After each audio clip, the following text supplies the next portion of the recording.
அன்புள்ள நெஞ்சங்களே, அஸ்ஸலாமு அலைக்கும் வரஹ்மத்துல்லாஹி வபரகாத்து. அல்ஹம்துலில்லாஹி ரபில் ஆலமீன் வஸ்ஸலாத்து வஸ்ஸலாமு அலா சய்யிதில் அன்பியாஇ வல் முர்சலீன் வ அலா ஆலிஹி வ அஸ்ஹாபிஹி குல்லிஹிம் அஜ்மஈன் அம்மா பஅத். கண்ணியத்திற்கும் பெரும் மதிப்பிற்குரிய அல்லாஹ்வின் நல்லடியார்களே, கனவான்களே, சகோதர சகோதரிகளே, அல்ஹம்துலில்லாஹ் அல்லாஹ்வுடைய கிருபையால தொழுகை சம்பந்தமான விஷயங்களில் சரியாக 23 வீடியோக்களை நாம் முடித்துவிட்டு இன்றைக்கு 24வது தொடரிலே நாம் இருக்கின்றோம். அல்ஹம்துலில்லாஹ் கடைசியாக நாம் நேற்று போட்ட வீடியோ தொழுகையில் ரக்காத்துகள் விடுபட்டால் நம்ம எப்படி தொழுவ வேண்டும், ரொம்ப முக்கியமான விஷயம். இன்றைக்கு இன்ஷா அல்லாஹ் ரொம்ப அதைவிட முக்கியமான ஒரு விஷயம். அன்பாதவர்களே, தொழுகையில் ஏற்படக்கூடிய குழப்பங்கள், மன அழுத்தங்கள், வஸ்வசாக்கள், தேவையில்லாத சிந்தனைகள் இன்றைக்கி அதிகமாக இருக்குது. அதனால் இதையெல்லாம் விட்டு நாம் நீங்கி இருக்க வேண்டும். இந்த சிந்தனைகள், குழப்பங்கள் நம்முடைய மனதில் வராமல் இருக்க குர்ஆனும் ஹதீஸும் நமக்கு என்ன போதிக்கிறது, அதற்கு என்ன ஒரு வழிகளை நமக்கு காண்பித்து கொடுக்கிறது என்பதை இன்ஷா அல்லாஹ் நாம் யோசித்து பார்க்க வேண்டும். அல்லாஹ்வின் நல்லடியார்களே, முதலாவதாக பாருங்க, இன்னைக்கு தொழுகையில தேவையில்லாத சிந்தனைகள்.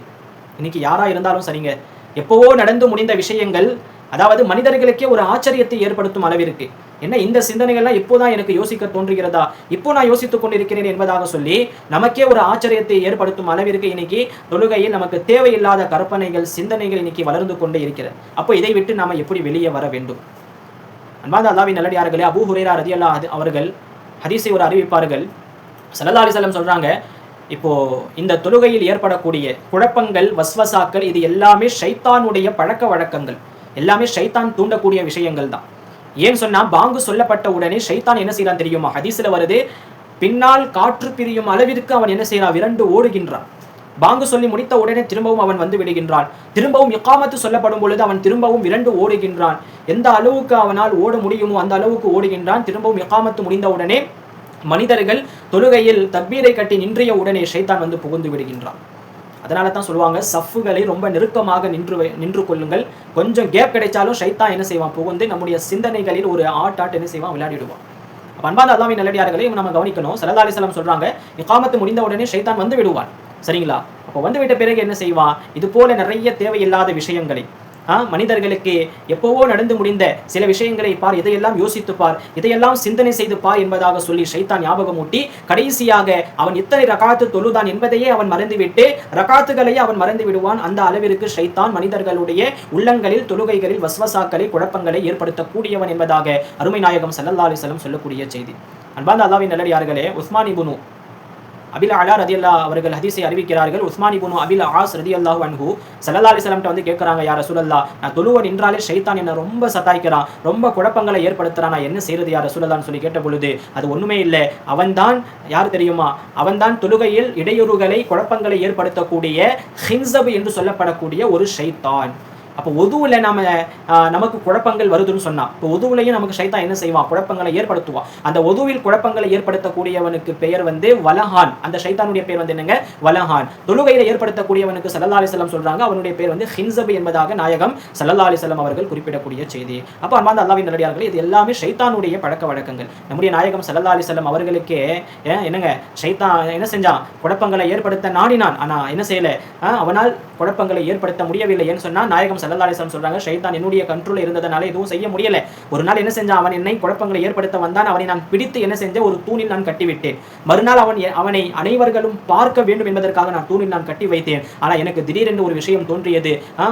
சுலைமான் அலைஹிஸ்ஸலாத்து வஸ்ஸலாம் அவர்கள் அல்லாஹ்ட்ட இப்படி துஆ செய்திருக்கிறார்கள் அல்லவா, அல்லாஹ் குர்ஆன்ல சொல்வான், யா அல்லாஹ், இனிமேல் கியாமத்து வரை யாருக்குமே தர முடியாத ஒரு ஆட்சியை, ஒரு அதிகாரத்தை நீ எனக்கு கொடு என்பதாக அவர்கள் துஆ செய்திருக்கிறார்கள். அதனால சுலைமான் அலைஹிஸ்ஸலாம் அவர்களுக்கு கட்டுப்பட்டு தான் இந்த ஷைத்தான்கள் இருக்க வேண்டும், அதில் நாம தலையிடக்கூடாது என்பதற்காக அந்த ஷைத்தானை நான் அவிழ்த்து விட்டேன் என்பதாக ஸல்லல்லாஹு அலைஹி வஸல்லம் ஒரு ஹதீஸ்ல சொல்லுவாங்க.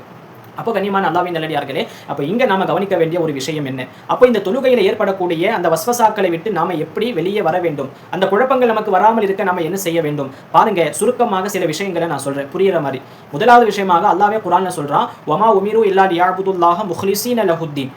மனிதர்கள் இபாதத்து செய்ய வேண்டும் என்பதை அவர்களுக்கு கட்டளையிடப்படவில்லை. எப்படிங்க, முஹ்லிஸீன லஹுத்தீன். சரிங்களா? முஹ்லிஸீன் அவர்கள் ஃபர்ஸ்ட் அந்த தூய்மையான எண்ணத்தோடு தான் என்ன செய்ய வேண்டும், இபாதத்து செய்ய வேண்டும், வணங்க வேண்டும். அந்த இஹ்லாஸ் மட்டும் இல்லாம நம்ம எவ்வளவுதான் அமல் செய்தாலும் அது எந்த விதமான தாக்கத்தையும் எந்த விதமான பிரதிபலிப்பையும் ஏற்படுத்தாது என்பதாக அல்லாஹ் சொல்ல வருகின்றார். அதே போல பாருங்க, ஹதீஸ்ல ஸல்லல்லாஹு அலைஹி வஸல்லம் சொல்றாங்க, தொழுகையில் உங்களுடைய சிந்தனை அல்லாஹ்வின் பக்கம் வர வேண்டும் என்று சொன்னால் இரண்டு விஷயங்களை நீங்க ஃபாலோ செய்யணும். ஃபர்ஸ்ட் இந்த ஹதீஸை கவனிங்க. என்ன செய்கிறாங்க, ஃபஸ்ட்டு வந்து ஸல்லல்லாஹு அலைஹி வஸல்லம் அவர்கள்ட்ட வந்து யா ரசூலல்லாஹ் ஈமான் என்றால் என்ன என்பதாக கேட்ட பொழுது அல்லாஹ்வையும் ரசூலையும் மலக்குமார்களையும் அவனுடைய வேதங்களையும் நீங்கள் நம்புவது, அதே போல இஸ்லாம் என்றால் என்ன என்பதாக கேட்கப்பட்ட பொழுது இஸ்லாம் என்று சொன்னால் அல்லாஹ்வை நீங்கள் வணங்க வேண்டும், ஷிர்கு வைக்கக்கூடாது, தொழுகை நிலைநாட்ட வேண்டும், ஜகாத்தை கொடுக்க வேண்டும், இப்படி சொல்லிட்டு வராங்க. மூன்றாவதாக இஹ்சான் உபகாரம் என்றால் என்ன என்பதாக கேட்ட பொழுது அப்பதான் சொல்றாங்க ஸல்லல்லாஹு அலைஹி வஸல்லம் அன் தஅபுதல்லாஹ கஅன்னக தராஹு ஃபஇல்லம் தகுன் தராஹு ஃபஇன்னஹு யராக.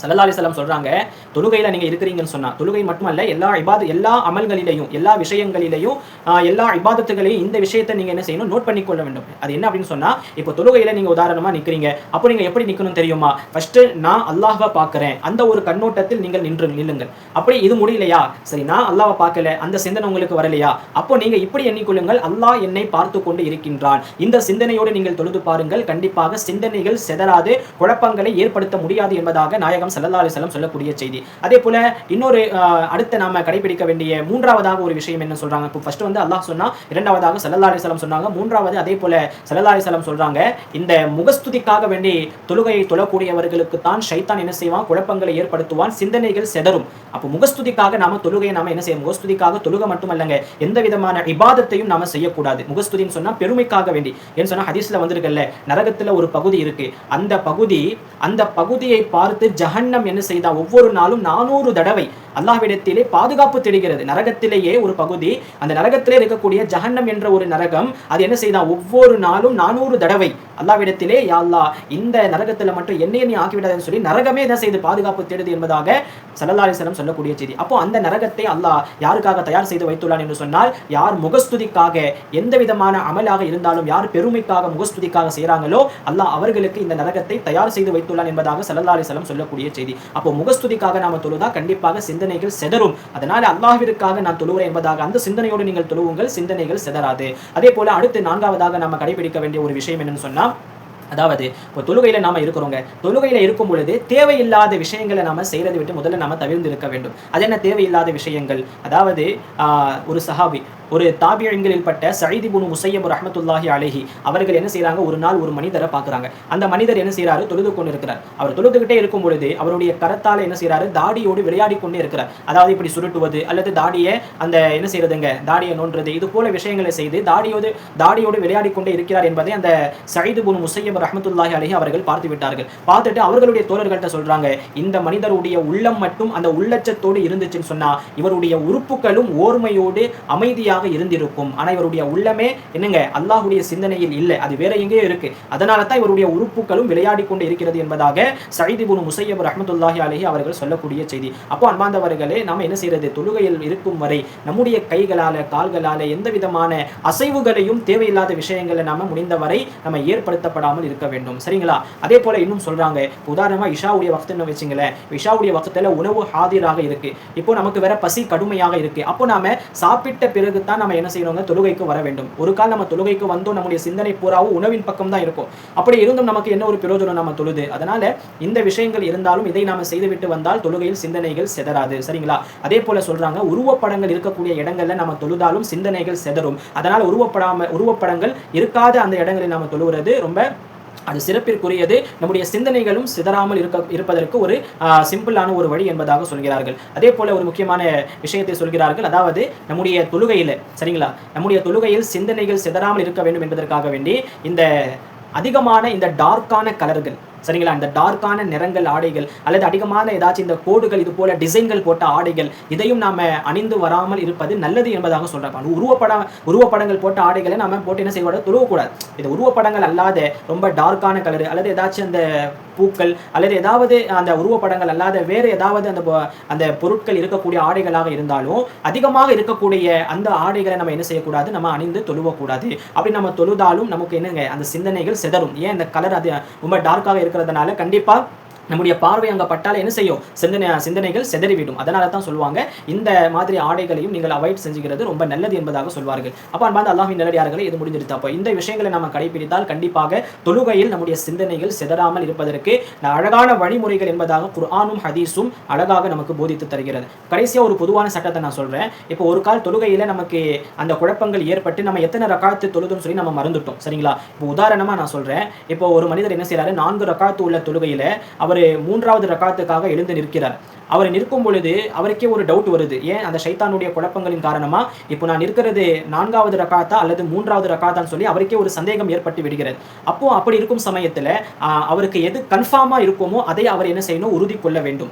உறுதி கொண்டு விட்டு கடைசியாக சஜ்தா சஹு அவர் செஞ்சிடணும். ஏன் அதை மறந்ததின் காரணமாக. அதை என்ன உறுதி கொள்வது, இப்போ 3வது ரக்காத்து தான் அவர் கன்ஃபார்மாக செய்யணும். 4வது ரக்காத்து கன்ஃபார்ம் செய்ய முடியாது. சரிங்களா, அது அதற்கு அடுத்து இருக்கக்கூடிய ஒரு ரக்காத்.